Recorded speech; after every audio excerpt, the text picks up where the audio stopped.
calling in today. Obviously, we have Rampage Jackson and Rashad Evans on the line. Let's open this thing up for questions. This is for UFC 114 at the MGM Grand, Saturday, May 29th. Fire away. And if you would like to signal for a question, that is *1. Ladies and gentlemen, that is *1.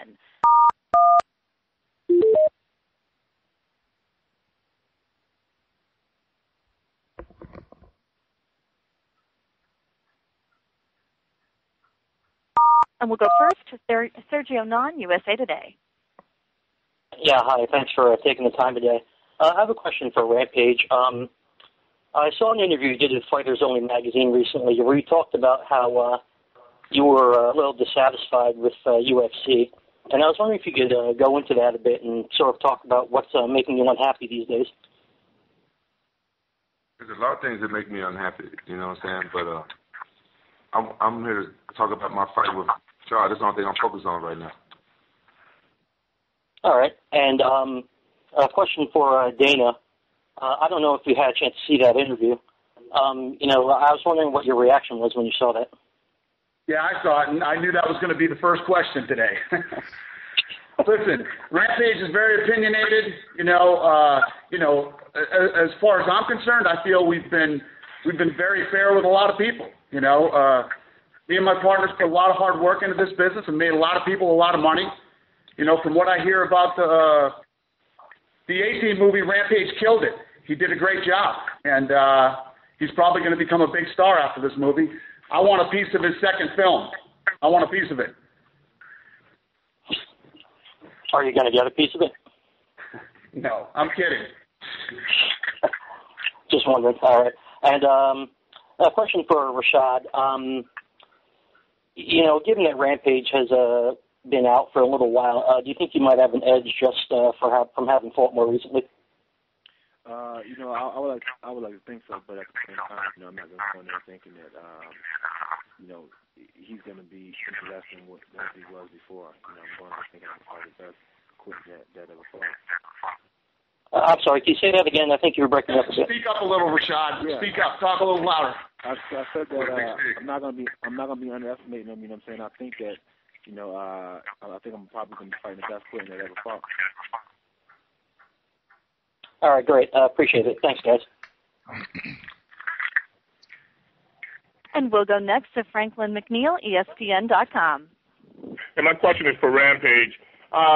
Being that you've been out a while, sometimes that can be a detriment, but it can also be advantageous with the time off. Do you feel that having been off for a while, doing something different from mixed martial arts can benefit you heading into this fight?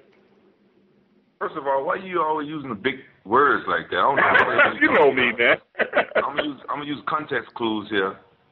Me taking time off was proved to be pretty good for my body because there's no secret that I sustained a lot of injuries because I fought a couple of fights back to back, and and my body was kind of worn out from that, and took time off, and this camp it went by perfect, and my body, is doing really good, and I could train harder. So, everybody know I hurt my jaw like a week before the Vanderlei fight, and I had to fight Jardine right after with a hurt jaw, and now, my jaw is doing really good and everything, and I healed up perfectly. So, I'm actually glad I took a little time off. I needed it. As far as being in the movie and all, and now coming back to mixed martial arts, how important is it for you as far as your concentration on mixed martial arts? Are you able to separate the two and focus 100% or give 100% in camp and in training and all to mixed martial arts? Hey, I already forgot I did a damn movie. It got nothing to do with this fight. A fight's different from a movie. To me, it's all work. It's all how I make a living. So the movie has been done with a long time ago, and I've been training since I got off that damn set. And I don't even think about the movie no more. I'm thinking about this fight. And one last question about this fight. Obviously, there's a lot of emotion, a lot of back and forth between you and Rashad. It seems very personal. With this, how important would a victory? How would this victory, if you get this win, how big will it be? Would it rank up there with winning the title or whatever because of all the personal stuff that's involved? I don't know. It'd be like a moral victory for me. You know what I'm saying? You know, Rashad, he has no title. He couldn't even hold on to the belt. You know what I'm saying? After one fight, so it's like, you know, why am I even fighting this guy? You know what I'm saying? Then after I did the Ultimate Fighter, now I know why I'm fighting this guy. Because I want to teach guys like this a lesson to keep his mouth shut when you ain't on the same level as the next man. You know, so that's why. That's the motivation for this fight. It's like a moral victory for me. It's not up there with a title shot or no big accomplishment. You know what I'm saying? Who is this guy? Who you know, he has done nothing compared to what I've done. I'm the first ever undisputed champion of my sport. So this like fighting this guy is kind of like a step backwards. But you know what I'm saying? It'd be a moral victory for me. Okay, I won't even ask you more questions. Let other guys get on. Thanks, guys. Thank you. And we'll go next to Bo Dewar, USA Today. Yeah, Rashad, when you weren't exchanging words with Rampage on The Ultimate Fighter, you looked like, you know, you came across as a fairly cerebral guy. And apologies to Rampage for using another big word there. So what is it about Rampage that would sort of draw you away from, you know, that cerebral approach you had where you're thinking things through and being analytical to where, you know, you guys were kind of running potty mouth at each other? I mean, it's just the way he is, you know what I'm saying? Just that last comment, you know what I'm saying? Like, who am I to fight him? Motherfucker, who is he to fight me? I beat Forrest. You didn't beat Forrest, bro. You lost. You almost got finished the second round, dude. Hey, I didn't even train for Forrest, bro. Hey, you talking about Forrest. Forrest ain't gonna be in the fight when you said that. Forrest ain't gonna be in the fight when you on 29. You talking about Forrest. All right. You almost got finished. Forrest ain't nobody. So anyway, like I was saying. Train my ass off for you, boy. Hey, like I was saying. Just because you say ignorant stuff, you know what I'm saying, and you perpetuate just stupidness. I beat Forrest. You know what I'm saying? Oh, don't use no big words. I don't know what that is. Motherfucker, you're not stupid. Stop acting like you stupid. Stop acting like just because you black, you stupid. You know what I'm saying? I can't stand that attitude. All right, thanks. And we'll go next to Neil Davidson, the Canadian Press. Thank you. I wonder, obviously, the emotions are running high. Has there been any fight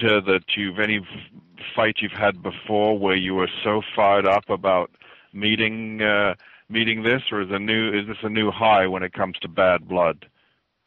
Maybe we'll start with you, Rampage. I didn't even hear your question. Have you fought anybody before that you disliked as much as Rashad? No. And what makes you so angry about him? I just don't like the way he talked to me. He just real fake and real cocky, you know what I'm saying? For someone who really ain't really done much in the sport, you know what I'm saying? I just don't think I was a world champion, bro. World champion. Now I got that belt from somebody that beat you. So that's so I got the belt from somebody that beat you. But where's your belt? So I was a world champion. Got the belt from somebody that beat you. So I mean, what you talking about? I'm glad you're going off there, man. I'm glad you're going off there. You just finished one time, and that fight was horrible. That fight was horrible. Where's your belt? That fight is horrible. Your fight with Machida was horrible. You couldn't even defend your title. You didn't even punch him. You didn't even land a kick. Where's your belt? You didn't land nothing. Where's your belt? I got 3 of them, homie. I got them. You don't got one. You don't got one. I got 3. You don't got Where's one. yours? Shut the hell up. I got 3. You don't got a belt. You don't got a belt. Okay. You don't got nothing. You don't got nothing either. So I guess we the same, ain't we? No, we ain't fighting. Ignorant. Nowhere near the same. Nowhere near the same. I know I'm better than you. I'm better than you. I'm sorry. Man, hey, I'm glad you think that. You can't do nothing better than me, boy. Okay, we'll see. Hey, I know we the are. best thing about this is we'll see in 2 weeks, though. That's the best thing about all this shit talking right now. Everything we saying right now, the best thing about it, we get to see in 2 weeks. And I want you to show up, and I want you to be your best. That's what I'm looking forward to. I am going to be my best. Please do. Let me know what I can do to help you be your best. You don't got to be. Let me know what I can do to help you be your best. Just show up. Hey, that's it? I think you need more than that, bro. I guarantee you need more than that. All right. I'm glad you're feeling this way. I'm glad you're feeling that way. Hey, did you get that package I got for you? You know? I don't know what you're talking about. Yeah. I sent you something. Okay. Keep playing these little boy games. Hey, I'm a grown ass man, and you playing these little boy games. I don't know what you're talking about. Listen. At the end of the day, May 29th, you know you're getting your ass kicked. Yeah, you know it. And all this talking and all this running around trying to pull up the